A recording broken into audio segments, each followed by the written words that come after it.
Hello बच्चों, आज हमारी वेक्टर स्पेस की 8वीं क्लास है। आई होप कि आप सब लोग अच्छे से होंगे, स्वस्थ होंगे घर में और पढ़ाई कर रहे होंगे। वेक्टर स्पेस में हम लोगों का रिजोल्यूशन ऑफ वेक्टर जो है वो 3 डायमेंशनल स्पेस में कंप्लीट हो गया था। और उसके बाद जो हम लोग के थोड़े बहुत कंफ्यूजन्स थे कोप्लेनरिटी और कोलिनियरिटी और पैरेललिटी को लेके, आई होप कि अब आपके वो क्लियर हो चुके होंगे। आज हमने आपको बताया था कि आज हम लोग पढ़ने वाले हैं डायरेक्शन कोसाइंस और direction ratios of vectors. Suppose that OP कोई वेक्टर है स्पेस में, हम देख रहे हैं space means X Y Z, axis जहाँ पर तीनों ही प्रेजेंट हो। तो स्पेस में कोई वेक्टर ओपी है और अगर वो एक्स वाई और जेड तीनों एक्सिस के साथ अल्फा बीटा और गामा रिस्पेक्टिवली, यानी एक्स एक्सिस के साथ अल्फा, वाई एक्सिस के साथ बीटा और जेड एक्सिस के साथ गामा एंगल बनाता है, तो इनके कोसाइंस को उस वेक्टर का डायरेक्शन कोसाइंस कहते हैं। कोसाइन मीन्स कॉस थीटा और दैट एंगल। तो आप ये देख लीजिए कि वेक्टर ओपी है, आपको दिख रहा है, इसका एक्स एक्सिस आपकी ये है, ओ एक्स के साथ जो एंगल बना रहा है यहाँ से लेकर के अल्फा, वाई एक्सिस के साथ बीटा और जेड एक्सिस के साथ में गामा। तो कॉस अल्फा, कॉस बीटा और कॉस गामा इसके डायरेक्शन कोसाइंस होंगे। अल्फा एक्स एक्सिस के साथ, बीटा वाई एक्सिस के साथ और गामा जेड एक्सिस के साथ। तो आपको डायरेक्शन कोसाइन को लिखने के लिए एक्स एक्सिस एल, एम और एन, ये यूनिवर्सल नोटेशंस है। अगर कहीं भी वेक्टर्स में आपको एल, एम, एन पूछा जाता है तो जिसका मतलब होता है कि ये जो है डायरेक्शन कोसाइंस हैं दिए गए वेक्टर के। तो अब आप ये देख रहे होंगे कि अल्फा बीटा, और आपने रिजोल्यूशन ऑफ वेक्टर पढ़ा होगा तो उसमें आपको याद होगा सपोज दैट कि जो हमारा प्रोजेक्शन है ओपी का एक्स एक्सिस के अलोंग, उसको हम सिंपली, यानी कि जो भी यहाँ पर आपका एक्स एक्सिस के अलोंग प्रोजेक्शन को अगर हम एक्स मान लेते हैं, वाई एक्सिस के साथ अगर हम वाई मान लेते हैं और जेड एक्सिस के अलोंग हम जेड मान लेते हैं, तो आपका ओपी वेक्टर जो है वो किसके बराबर हो जाएगा?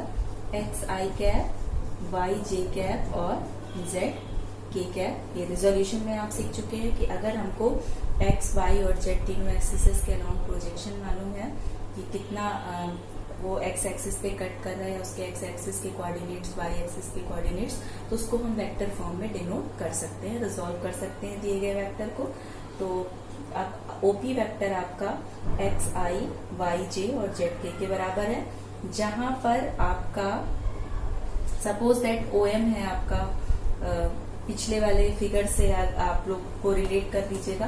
तो मान लीजिए ओ एम है आपका वो एक्स एक्सिस के बराबर है, फिर वाई एक्सिस का जो रिजोल्यूशन है पिछले में हमने देखा था आपका वो एम एन के बराबर है वो वाई, और जेड एक्सिस का जो था आपका वो एन पी के बराबर है वो आपका जेड के बराबर है। तो अब हमने क्या बताया था डायरेक्शन कोसाइन की, आपकी डेफिनेशन क्या होती है कि अगर कोई वेक्टर है ओपी और वो एक्स वाई जेड एक्सिस के अलोंग अल्फा बीटा और गामा एंगल बना रहा है, तो उन एंगल्स के कोसाइंस को हम उस गिवन वेक्टर का डायरेक्शन कोसाइन बोलते हैं। कोसाइन मीन्स कॉस थीटा सब कॉस अल्फा। कॉस अल्फा निकालने के लिए आपको मालूम है एक ट्रायंगल हमारा बनेगा जिसमें ओ एक्स बेस का काम करेगा, और जो ओपी है वो तीनों प्लेन में बने गए जो भी ट्रायंगल बनेगा उसके लिए वो हाइपोटेन्यूज यानी कि विकर्ण का काम करेगा। तो कॉस अल्फा बराबर आपका क्या होता है? आधार बटे कर्ण। एक्स एक्सिस का जो प्रोजेक्शन है वो एक्स है और ये किसके बराबर है? आर वेक्टर के बराबर है। मॉड्यूलस हम उसका बाद में निकालेंगे। सिमिलरली आपका जो है कॉस बीटा जो हो गया वो वाई अपॉन आर वेक्टर हो गया, और कॉस गामा जो हो गया वो आपका जेड अपॉन आर वेक्टर हो गया। अब आपको मॉड्यूलस निकालना आता है, क्या होता है? किसी आर की मॉड्यूलस वैल्यू अगर हमको उसका रिजोल्यूशन मालूम है तो क्या होता है कि आई के कोफिशिएंट का स्क्वायर प्लस जेड के, अगर उसकी स्टार्टिंग ओरिजिन है तो आई के कोफिशिएंट का स्क्वायर, जे के कोफिशिएंट का स्क्वायर और के, तो क्या हो जाएगा X square plus Y square plus Z square. तो यहाँ पर x upon under root X square, इसको हम L भी लिख सकते हैं,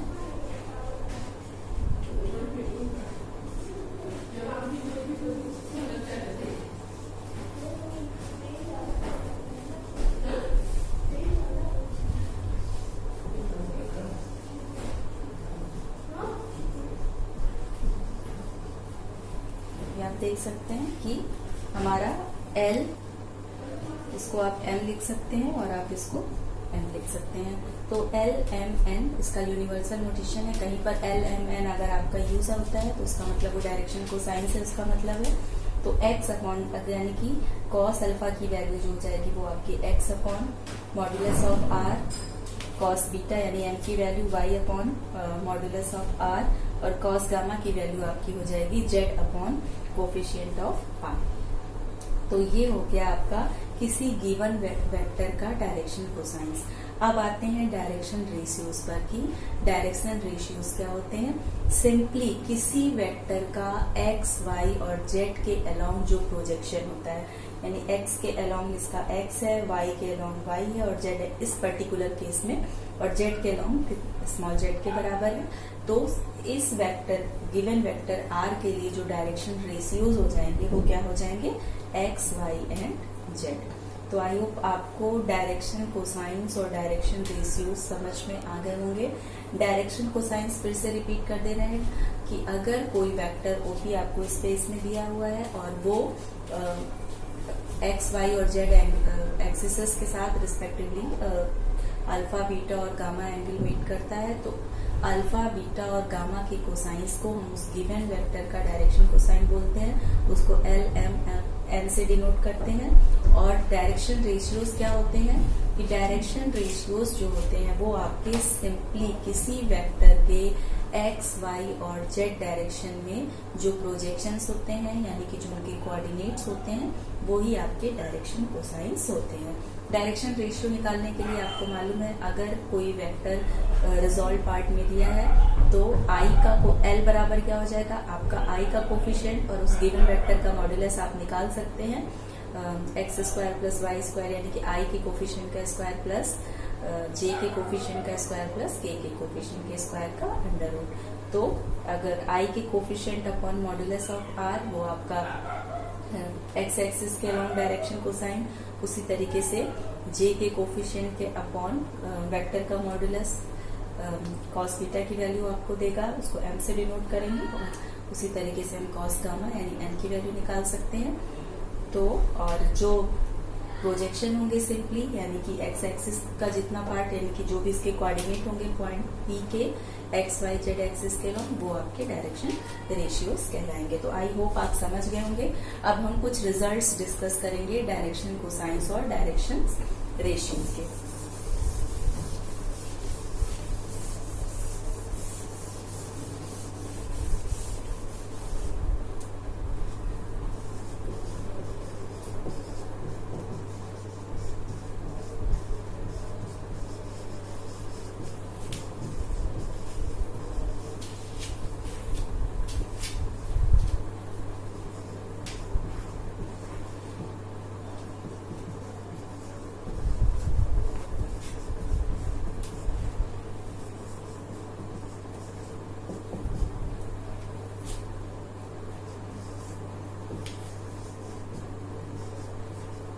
पहला जो डेफिनेशन से ही आता है, left R vector is equal to AI plus BJ plus CK।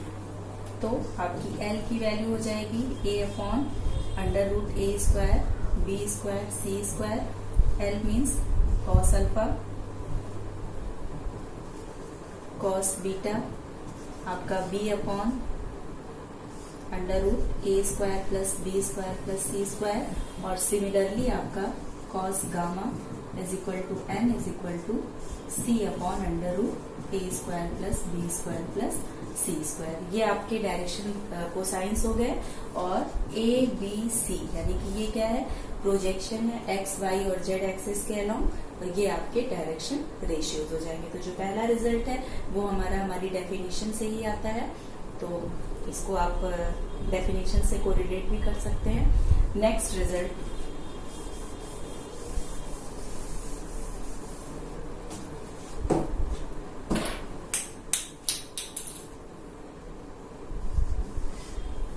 अगर हमें किसी दो पॉइंट को ज्वाइन करने वाली लाइन का डायरेक्शन रेशियो निकालना है और डायरेक्शन कोसाइन निकालना है। सपोज दैट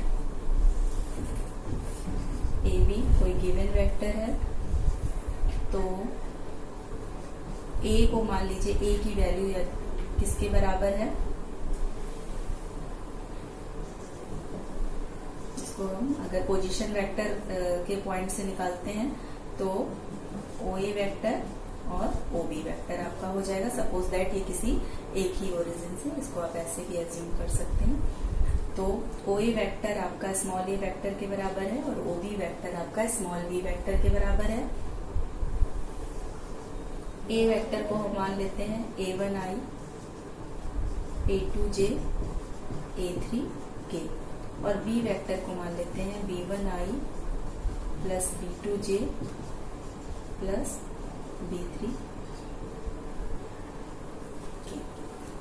तो अब हमको क्या निकालना है, AB का डायरेक्शन कोसाइन और डायरेक्शन रेशियो। AB का डायरेक्शन कोसाइन और डायरेक्शन रेशियो निकालने से पहले हमको AB वेक्टर का वेक्टर फॉर्म निकालना होगा, जो कि किसके बराबर आपका हो जाएगा, OB vector minus OA vector. क्या हो जाएगा आपका, B1 minus A1i, B2 minus A2j plus B3 minus A3k। अब ये आपको जो AB वेक्टर है इसकी वैल्यू मिल चुकी है वेक्टर फॉर्म में। और सिंपली हमारा रूल क्या होता है डायरेक्शन कोसाइन निकालने के लिए, कॉस अल्फा बराबर क्या होता है, अल्फा आपका एक्स एक्सिस के साथ, या हम इसको स्मॉल एल से भी डिनोट करते हैं, आई के coefficient upon modulus of given vector. I का कोफिशिएंट क्या है आपका, B1 माइनस A1, और जब हम इसकी मॉडुलस वैल्यू निकालेंगे तो किसके बराबर आ जाएगी, B1 माइनस A1 का स्क्वायर, B2 माइनस A2 का square plus B3 minus A3 का स्क्वायर। इसी तरीके से आप कॉस बीटा यानी m की वैल्यू निकाल सकते हैं। j का कोफिशिएंट क्या है यहाँ पर, B2 माइनस A2। अब यहाँ पर बार बार हम ये वैल्यू रिपीट करके नहीं लिख रहे हैं, इसे डायरेक्टली हम मॉडुलस ऑफ AB वेक्टर लिख दे रहे हैं, जो कि आपको मालूम है कि मॉडुलस ऑफ AB वेक्टर क्या होगा, कोफिशिएंट ऑफ I का square plus coefficient of J का square plus coefficient of K का स्क्वायर का अंडर रूट। सिमिलरली आप कॉस गामा की वैल्यू निकाल सकते हैं, जो कि स्मॉल n के बराबर होती है, और वो क्या हो जाएगी आपकी B3 minus A3 upon modulus value of AB।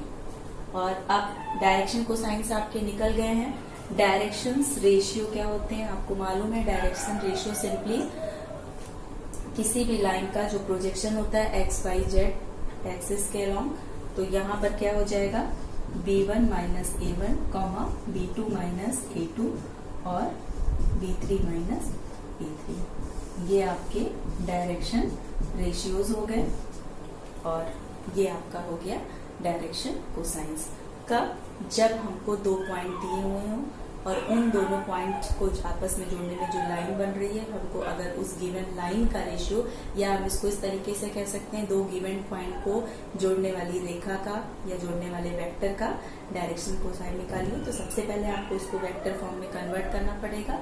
और वेक्टर फॉर्म में कन्वर्ट करने के बाद जब वो आपका आई जे के किस तरीके के फॉर्म में कन्वर्ट हो जाएगा, आगे की प्रोसेस आपको बाय डेफिनेशन मालूम है, तो आप लोग कन्वर्ट कर लेंगे।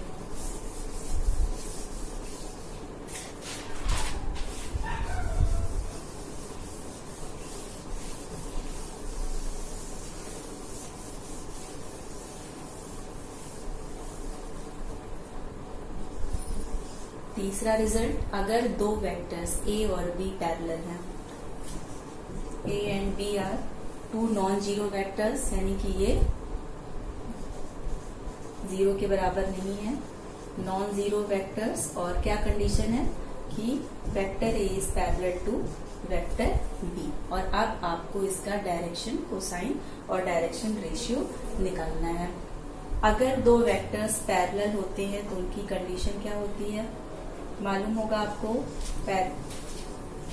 ए vector is equal to lambda B vector. आप ए वेक्टर को पहले रिजॉल्व पार्ट में लिख लीजिए, a1i, a2j और a3k। सिमिलरली आप बी वेक्टर को लिख सकते हैं b1i प्लस b2j b3k। और जब आप इसको आपस में कंपेयर करेंगे तो आपका क्या आ जाएगा, a1 is equal to lambda b1, a2 is equal to lambda b2 and a3 is equal to lambda b3। और a1 upon b1 is equal to a2 upon b2, a3 upon b3 is equal to lambda. तो आपकी ये condition आ जाएगी जब हम दो given vectors अगर parallel हैं तो हम उससे क्या कहते हैं, पैरेललिटी की कंडीशन हमने निकाल ली है। और बाकी आप डायरेक्शन कोसाइंस और डायरेक्शन रेशियो उसी प्रोसेस के द्वारा निकाल सकते हैं। और साथ ही साथ ये देख सकते हैं कि जब दो गिवन वेक्टर्स जो होते हैं वो आपस में पैरेलल होते हैं तो जो उनके क्या कहते हैं, यूनिट वेक्टर के जो कोफिशिएंट्स होते हैं उनका जो रेशियो होता है वो आपस में बराबर होता है। अगर आप इसको यानी कि उनके डायरेक्शन कोसाइंस भी आपस में प्रोपोर्शनल होंगे। आप यहाँ से देख सकते हैं a1 से अपॉन कर देंगे आप, डायरेक्शन कोसाइन का वैल्यू निकल जाएगा। उसी तरीके से b1 का डायरेक्शन कोसाइन निकल जाएगा। तो आप क्या देखेंगे कि उनके डायरेक्शन कोसाइंस भी आपस में प्रोपोर्शनल होंगे। लास्ट है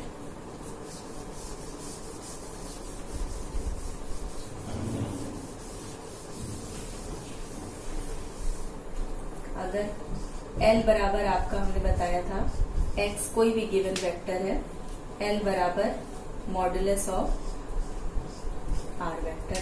तो x बराबर आपका हो जाएगा L इंटू R वेक्टर, आप दिखा सकते हैं। उसी तरीके से अगर आपको y की वैल्यू यानी कि डायरेक्शन कोसाइंस की वैल्यू क्या होती है, L इंटू मॉडुलस ऑफ यानी गिवन वेक्टर, y की क्या हो जाएगी m into modulus of r vector. और सिमिलरली z की वैल्यू क्या हो जाएगी आपकी n into modulus of r। यानी कि हम जो उनके डायरेक्शन रेशियोज हैं x y, अब कोई गिवन वेक्टर है सपोज दैट, मान लीजिए आपका कोई है, उसकी वैल्यू अगर आपकी xi yj और zk के बराबर है और x और y आपके नॉन जीरो वेक्टर्स हैं। OA जो है आपका वो नॉन जीरो वेक्टर है। तो x, y और z जो है वो आपके कोफिशिएंट्स हो गए i, j, k के। और अगर हम डायरेक्शन कोसाइंस निकालने का तो मेथड आपको मालूम है। अगर हमको डायरेक्शन कोसाइंस को जो है और डायरेक्शन रेशियोज के बीच में कुछ रिलेशन लिखना हो तो आपको मालूम है simply x, y, z are direction ratios. और जब हम उनको उनकी मॉडुलस वैल्यू से उस पर्टिकुलर वेक्टर की डिवाइड कर देते हैं तो वो डायरेक्शन कोसाइंस में कन्वर्ट हो जाते हैं।